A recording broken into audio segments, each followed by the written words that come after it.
Hey everybody, we are in the forests and sandstone cliffs of the Luxembourg forest. Luxembourg, the small country in central West Europe that's wedged in between France, Germany and Belgium. And it's an amazing place. I hope you get the chance one day to visit. And it's worth a few shots, so I'll follow this up with a few more shots so we can talk about this landscape as it deserves.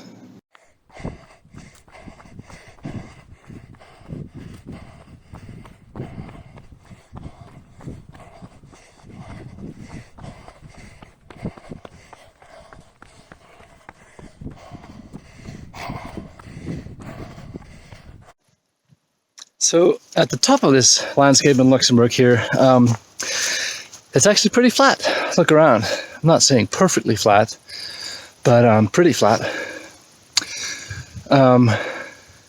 But if you would measure the overall slope of the top level, the plateau that I'm now on, you would find that it dips ever so slightly, just a few degrees, 1 or 2 degrees, towards Paris.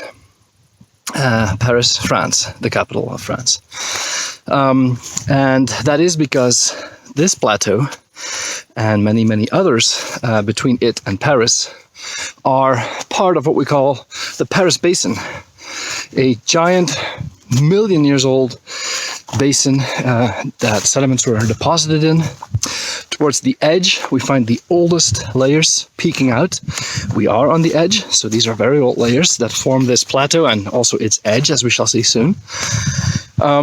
And the mass of sediments was heaviest and thickest in the center of the plateau where Paris sits. That has led to subsidence of that part of the landscape into the mantle. And therefore, that part of the landscape, confusingly, is actually lowest. And I'll post a diagram that shows this so we can understand why we are here on the edge, high in the landscape, in those oldest rocks.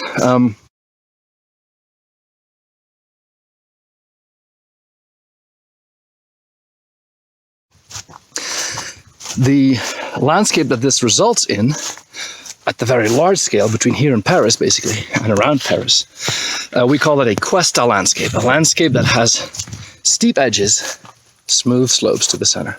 Another set of steep edges, smooth slopes again, steep edge, smooth slope, and so on and so forth. Cuesta landscape with a C. Remember that, and then I'll now show you that diagram for a bit, and then I'll show you something more about the edges of this particular part of the Paris Basin, of this particular plateau here in Luxembourg, because it is awesome. All right.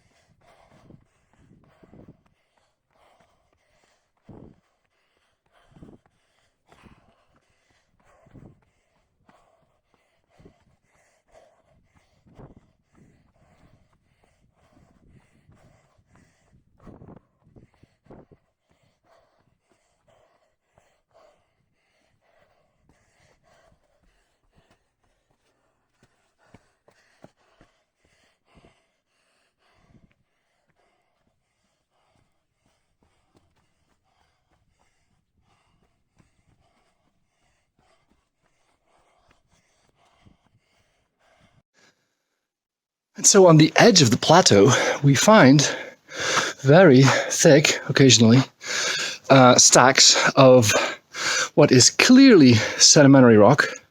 How do I know? I know that because I see all these layers all nicely parallel to each other. If we would go closer, as we should, we will see that it's all sandstone. And in fact, here we're on top of a cliff as well. So it's a very thick stack on occasion of sedimentary rock, sandstone. Here you go. I hope you can see the little shiny sand grains also here.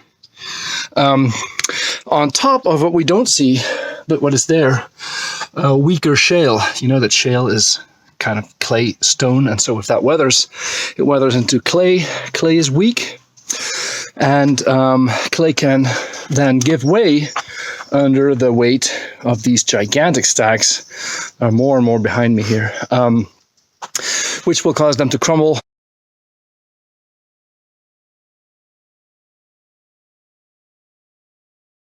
Or which will on other times cause them to slump outward or slump inward with the slope, and in that way, over time, over the millions of years to follow, eat away at the edges of this plateau.